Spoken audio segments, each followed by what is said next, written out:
Hey guys, welcome back to the channel. Welcome back to another video. Today, we're doing a pork butt experiment. We've got 2 pieces of pork butt, which is, right, pork shoulder. I don't know why they call it pork butt, but I'm gonna avoid Googling it and keep the mystery alive. You're most likely new here, so do me a favor and smash that like button. Yeah, that's fun enough to say.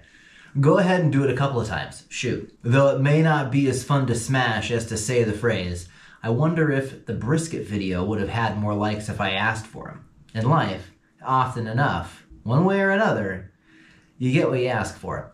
With respect to the experimental aspect we've got going on here, we have one larger piece of meat and one smaller piece of meat. They're both from the same shoulder, but separated into different proportions. Both pieces have been marinated for 3 days with salt, garlic, fresh basil, and some red chili pepper flakes. The smaller piece of meat was soaked in apple juice overnight, while the larger piece of meat, it wasn't. Both pieces of meat were seasoned after their marinade and apple soak with a custom proprietary barbecue blend of spices from Bad Dog Pepper Co. out of Southern California. Keep your eye out for them. We're cooking both butts on our Traeger 780 for what should be roughly 10 to 11 hours. This isn't 100% foolproof, but generally, the longer something smokes, the more tender it becomes. With the leftover apple juice that the smaller butt soaked in, we added some barbecue sauce by feel, no real exact amount. Apple cider vinegar, again, by feel, no real exact amount, but a specific 1/4 cup of brown sugar. We brought all that to a boil. This mix is used every hour for the first 3 hours to baste or mop the meat. Mopping your meat is super fun. It's just not something you're commonly doing in the kitchen, so when you find a literal tiny mop to baste your meat with, I mean, you gotta enjoy it. After 3 hours, both butts come off and are put onto a baking tray. I'm not sure what this is for, but we'll see how they turn out. Though strange, generally, I like to get some grill marks on my meat. The aluminum tray allows for some heat buffering. Given the different sizes of meat, that'll probably be beneficial. And maybe we'll have enough grates with the first 3 hours of cooking.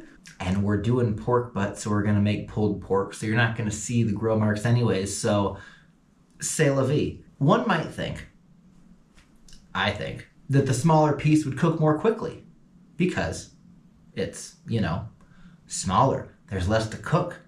It's gotta cook faster. So how do you cook them at the same time? What do? You could do a number of things, such as pull it off early or start it later. But what if you're cooking for people or you just don't want to do that? Like you need both of them at the same time and you don't want to start one at one time and one at another. What do you do? One thing you can do, I think, we'll see at the end of the video, is to wrap your meat. Wrapping your meat is a game changer when it's all said and done. Generally, your meat's more moist, but it also, I think, the wrap, acts as a cooking dampener. Between the wrap and the aluminum tray, and the wrap only being on the smaller piece, I'm hoping that it lasts the cook without getting too tough or dry. Though, the point of experimentation is to learn, so stay tuned. Let's see how they go. All right, so we are at 3 hours of cook time. And we've been mopping every hour. We're gonna mop one more time, and then we're gonna have some fun. I've never cooked on the Traeger something on an aluminum pan. We're gonna mop and then bring these guys, probably put them on out here, and we're gonna put them on this aluminum pan. Oh yeah, beautiful bark on the bottom. That's gonna be real nice texture when it's all shredded up. Nice apple cider vinegar you get. And you can see we've got 2 pieces. And so we're gonna wrap the tinier piece so that we can try and get as even of a cook time as possible. All right.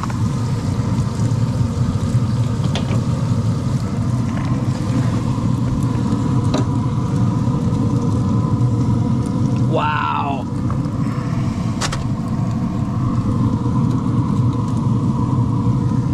That might have to get eaten just for a taste test, but we'll see. Wow. You know, again, taste test. You always want to make sure it's coming out okay. Whatever makes you excited to come back and keep on cooking. Good little pull.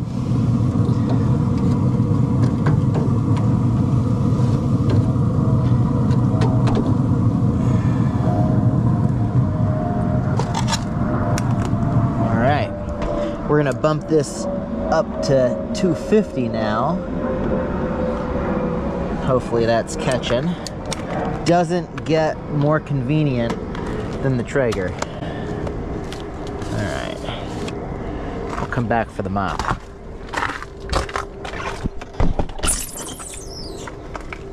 Let that come up to temp. Now, our meat, our tiny meat was at right around 165 when we pulled it. And so I'm just thinking that a bit of end, that's gonna be prime and it's good to go. Oh my gosh. Oh my gosh. That's so good. Okay. So again, we're wrapping the tiny one, right? Because in theory, it'll cook faster. And so this paper, so good. I'm hoping we'll keep it from getting up to the temp that we're gonna pull this guy, the bigger one, at. And that's about it. So, you know, at this point, you're just gonna pretend like it's a really big burrito and wrap it tight. Put it back on the tray. We're good to go. All right, you know, when it's good, it's good. Traeger's up at 244. We're gonna let it get to 250. We're gonna put these back on, and we're gonna, I think, keep the thermometer. Yeah, now we're looking for cook time or cook completion, and so we're gonna put the thermometer in the big piece of meat and hope that with the protection of the wrap, the little one doesn't get overdone, and I don't think that it will. Beautiful. We're at 250. Let's go cook. Oh, here's another little piece. God, it's good. Get the dog out. Everyone gets to enjoy these smells. Oh, yeah.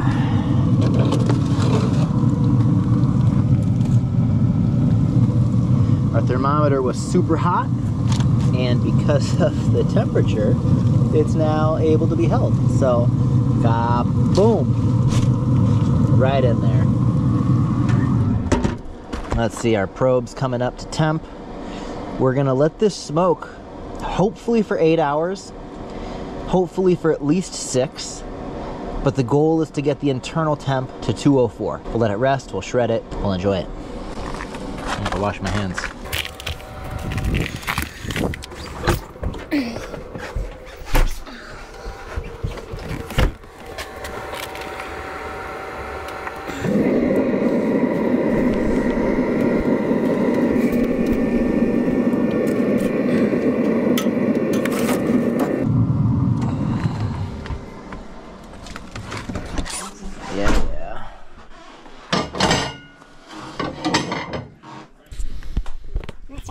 There we go.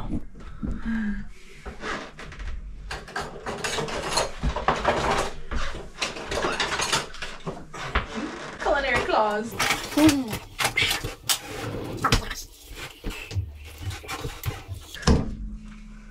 Okay, so test 1, shreddability. Very light pressure. Okay, so you need more than creme brulee,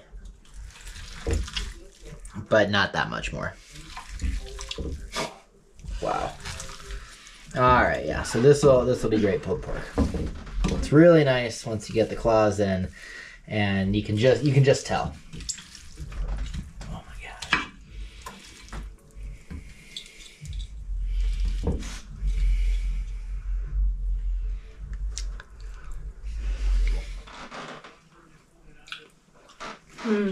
Sharing is caring. Don't forget to share with yourself.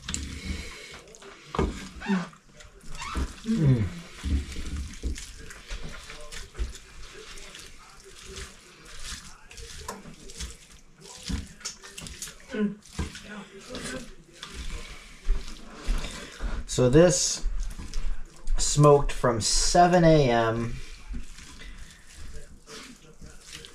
until probably 2:30 p.m. It hit temp, and we just left it in the Traeger.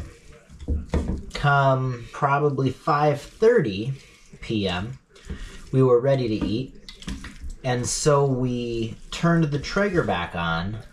The internal probe in the meat read 82 degrees, so it kept its 204 degrees and dropped right by like 120 degrees, so it's not freezing, which it was just over freezing. It was a very warm January day in Minnesota today, and it retained a little bit of heat, and then upon warming up got back to 180 degrees when we pulled it.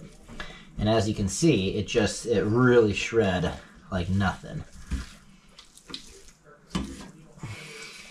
So this was the larger piece of meat. The wrapped smaller piece of meat actually looks like it might have retained more of its size than the unwrapped larger piece. We'll see.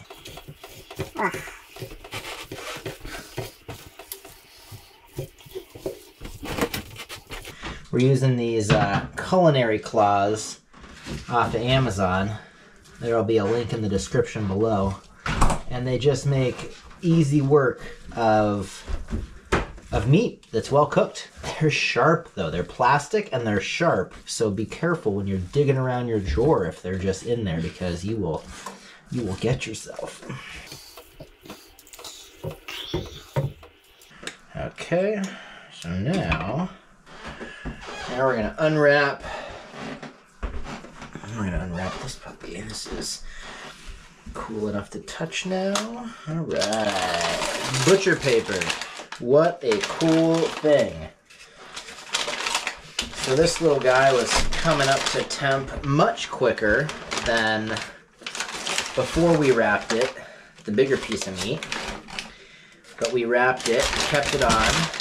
We didn't have I didn't have a probe in here, so we don't know what was going on with the temperature. It might suck. Maybe it'll be really tough and dry. It's not going to be dry. It is just sitting in a bath of juice. It kind of looks like a spatchcocked Cornish game hen, you know, for whatever that's worth. Yeah, that's not bad.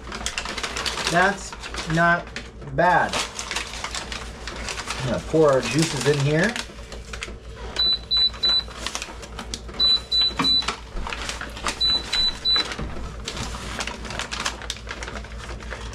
Best we can. There we go. Moment of truth. Oh, it might even be more tender. Wow.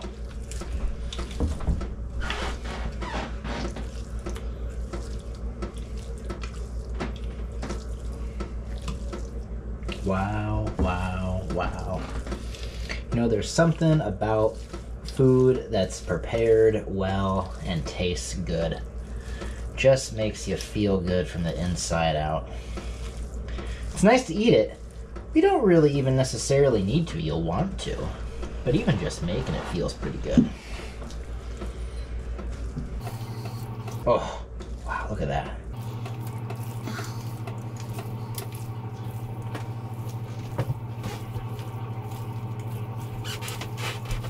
Wow, gonna be some good eats this week.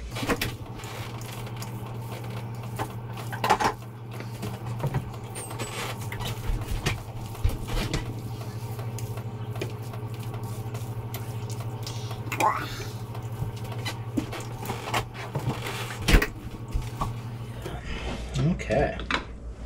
Now we'll get last little bit of this sauce. I'll just